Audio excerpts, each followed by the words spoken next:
त्यांनी कुठून तरी तो चुकून घेतलेला होता असं हे म्हटलेलं आहे. अशा त्याच्या 5ही अटेम्प्ट मध्ये तो फेल ठरला and finally he was started walking towards his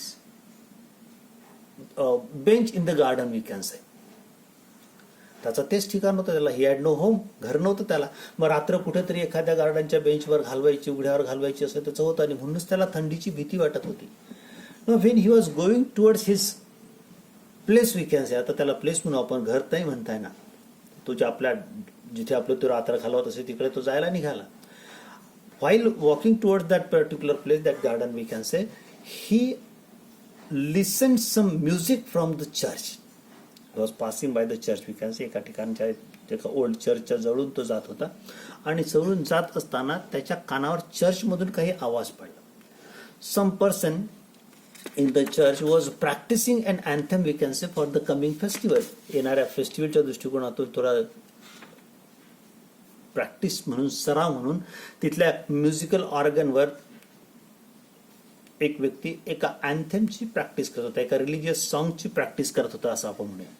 he was practicing an anthem over that. त्याच्या अँथेमची प्रॅक्टिस सुरू होती आणि बाहेरून जात असताना Soapy heard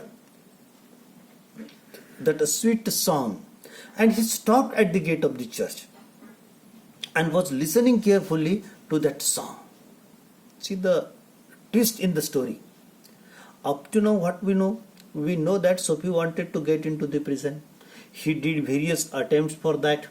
Now after he remained failure we can say in all his attempts, he was walking towards his place where he was supposed to spend the night.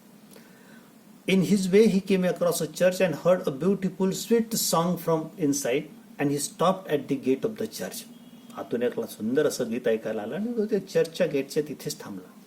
The beautiful words he heard and he remembered his past days when he had family, he had mother, he was a well-doing person we can say. आणि त्याला आपल्या past मधले काही दिवस आठवले की जेव्हा त्याच्याकडे सगळं व्यवस्थित होतं, आई होती, फॅमिली होती आणि सगळं व्यवस्थित असताना चे दिवस त्याला आठवले. आता मात्र त्याचे दिवस चांगले नव्हते. He was spending a bad days, he was spending a days of a criminal we can say. गुन्हेगारीचे दिवस तो आता घालवत होता. कुठेही चोरी करायची, काही करायचं आणि मग पैसे मिळवायचे आणि त्यात दिवस काढायचे, असं त्याचं काम सुरू होतं. पण त्या चर्चमधल्या त्या सॉंगला ऐकून, त्याचं ते अँथेम ऐकून त्याला त्याचे जुने चांगले दिवस आठवले असं म्हणून. ही remembered his good days. And suddenly that anthem changed his way of thinking. अचानकपणे त्याच्या मनातल्या विचारांमध्ये एकदम बदल घडून आला. त्या अँथेममुळे सोफीमध्येच एक बदल घडून आला. And he started thinking that once again he should get or he should start living like a good man. पुन्हा त्याच्या डोक्यात असा विचार येतो की पुन्हा आपण जर प्रयत्न केले, काही मेहनत केली, कष्ट करून जगायला सुरुवात केली तर आपण परत एकदा काय करू शकतो, चांगल्या पद्धतीचं जीवन जगू शकतो.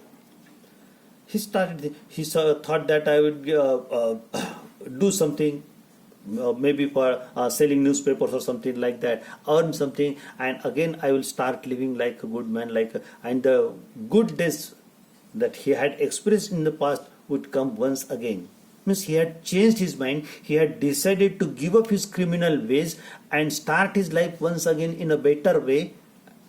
What all these things were there in his mind when he was listening to that particular song from inside the church at the gate of the church.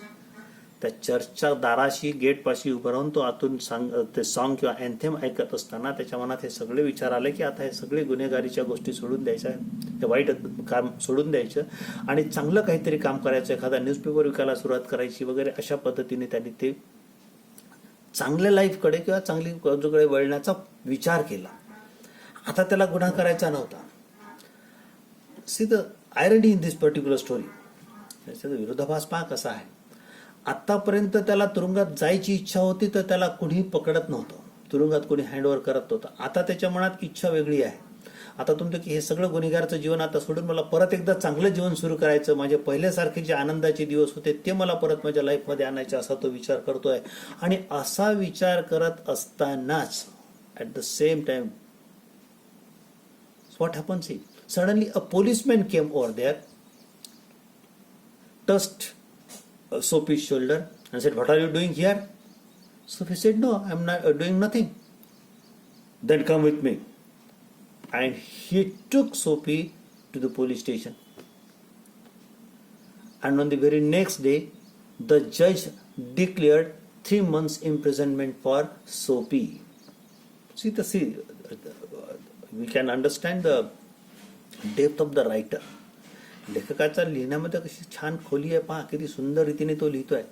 इतकी सुंदर इथपर्यंत स्टोरी आली. मग शेवटचा एंड त्यांनी कसा केला बघा. जेव्हा त्याला म्हटलं की आता आपण चांगलं लाईफ जगायला सुरुवात करायला पाहिजे, त्याच्या मनात त्याने निर्धार केला, त्याच वेळेला मग पोलीस येऊन त्याला पकडतो, म्हणतो की इथे काय करतो, नुसतंच उभा आहे, चल तुला पोलीस स्टेशनमध्ये यावं लागेल.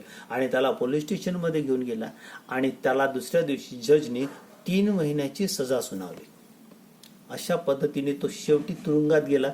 जेव्हा त्याला तुरुंगात जायचं नव्हतं तेव्हा त्याला तुरुंगात टाकले गेले. He was arrested for no reason. यावेळी त्याने काहीच गुन्हा केलेला नव्हता. याच्या आधी त्याने 4-5 वेळेला गुन्हे केले, but he was not arrested. आणि शेवटी त्याला त्या अँथेममुळे त्याचं मन परिवर्तन झाल्याच्या नंतर, चांगलं जीवन जगण्याचा विचार मनात आल्याच्या नंतर तो पकडला जातो आणि हिअर द स्टोरी एंड्स.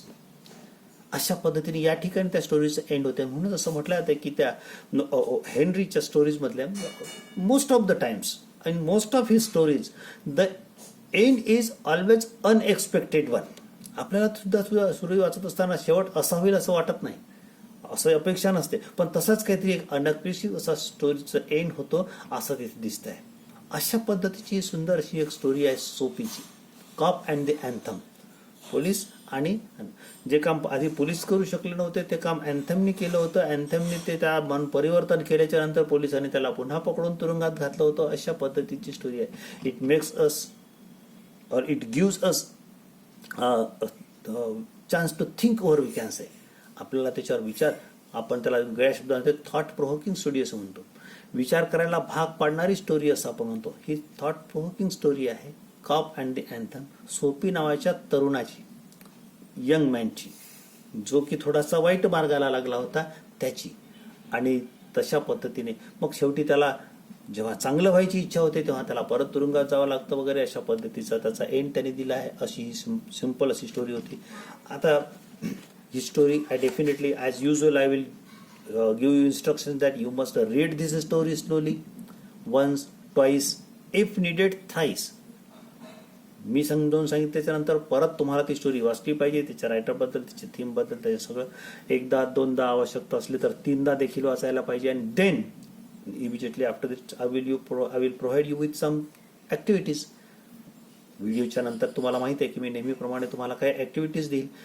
स्टोरीचा नीट अभ्यास केल्याच्या नंतर, या पुस्तकात नीट वाचून झाल्याच्या नंतर मग मी दिलेल्या activities you will have to solve them in your regular notebook. मग सगळ्या त्या तुम्हाला तुमच्या रेग्युलर नोटबुकमध्येच सॉल्व करायचे असतील हे लक्षात ठेवायचं. Okay, now that's all with this particular lesson and all with so far as this video is concern. या ठिकाणी आपण आपला आता हा व्हिडिओ संपवूया आणि व्हिडिओ पुन्हा पुढच्या व्हिडिओमध्ये with some new lesson or poem. Okay, bye students.